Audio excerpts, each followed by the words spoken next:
Hey there, Glenview. I'm David Just, Village Community Engagement Manager and your host for Ride-Along Glenview.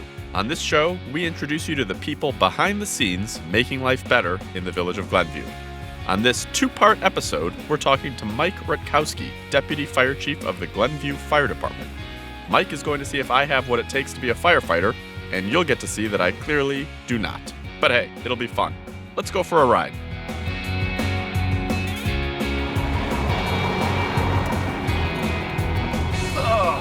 Great to see you today. Mike, how are you? Thanks for stopping by the Thanks office. for having us. I don't know what the emergency was, but we're just doing a show here. Exactly. We like to make a big entrance. I'm going to buckle up. Yeah, definitely. This is my first time in a fire engine. Well, welcome. My second time. I can't even find my seatbelt in here. There's so much stuff in here. Yeah, so it's a little challenging. In the seat, we have integrated our breathing apparatus. And Is that why it's so uncomfortable? That's exactly why it's so uncomfortable. But we have it integrated into the seat for faster plunging. And that tank contains our breathing air, which we need to survive in a fire when we go to respond to fire. So a lot of people think it's full of oxygen. Not true. It's actually ambient air that we compress down and put in that bottle, and then we breathe it through a face piece. Mike, it's awfully loud in here. Do you think we could turn the engine off so that we could talk a little bit first? Yeah, absolutely. So tell me about this engine. What, does this have a certain designation? How long has it been in operation, and when does this particular truck get used? Yeah, sure. So this is one of our reserve apparatus, and basically it goes in service when one of our front lines breaks down. And sometimes we have good weeks, and sometimes we have not so good weeks. So we try to keep everything as ready to respond as possible, even when it's in reserve status. How much does a fire engine cost? Our last engine that we just purchased right before the first of the year cost us $906,000. $906,000. Yes. And you allowed me to come inside of it. And they allowed me to drive it.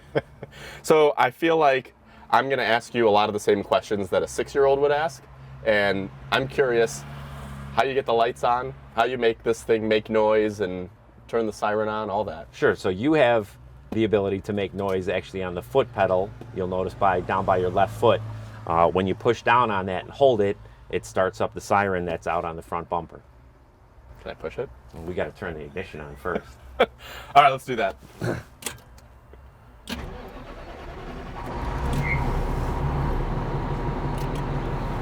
you just turn the lights on?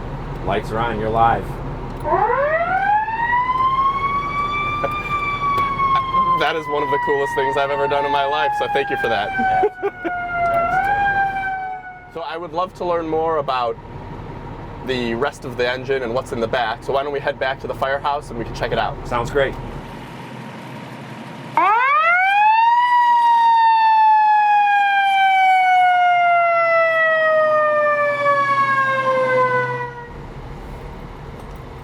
Can I throw the headset on?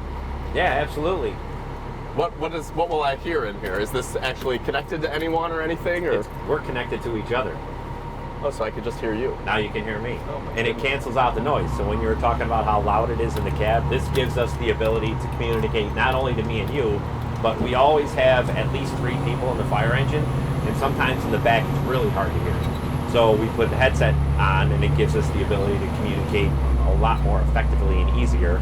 And then there's a button on the side. We're not going to push it right now because that will go actually over the air to dispatch, and they don't need to hear our conversation.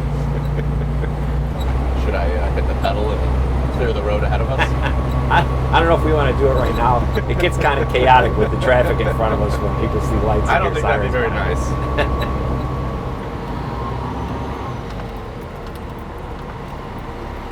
All right, Mike, we made it to Station 8. I would love to see the rest of the cab and maybe around the rest of the engine as well. Yeah, absolutely. Let's do it. Jump out and check it out. So this is our pre-connected hose. We have a couple different sizes here. We have 2.5, and then we have 1.75 inch. This is already connected, so when we pull this off and get it ready to go up to the front door of a house, it's already connected to the pump, and all we have to do is ask the engineer to send water up the hose, and they send water, and we make our entry. How do you decide what hose you need? Is there a difference between the different hoses? Yeah, it's size.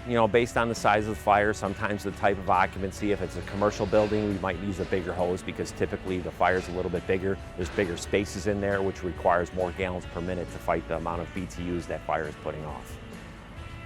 And then these are just different hose connections. So we have an intake valve and we have discharges. So if we needed more hose than what we have in our pre-connected, we could hook up to these different discharges and send water down different hose lines. And then the intake is where, so I'll bring you around the front here real quick. We have a couple different intakes and intake hose. So this big hose is our supply hose. This can either connect to the front bumper or to the side, and it brings water from the fire hydrant into the pump and pumps it out to the hose lines. What sort of pressure does the pump produce? We have a 1,500 gallon per minute pump. Typically we'll pump 150 PSI down the hose line, and that gets us probably about 150 to 160 gallons per minute out of one of our smaller hoses. We can go up to a 2.5, which will give us about 250 to 300 gallons per minute. Sometimes we can push it to 325. Then we talked about the pump and where the water comes in and goes out. The person that drives, we call them the engineer, and their job is to drive, and then they come to the pump panel, and based on what hose line we pull off, they know the pressure to adjust so we get the right flow, and then they know which cross lay or which discharge to pull out so we get water to flow out of those hoses. So typically we were talking about, we use the cross lays on top because they're already pre-connected, and then we have the different discharge controls on the bottom, and then this is another intake on this side. Awesome.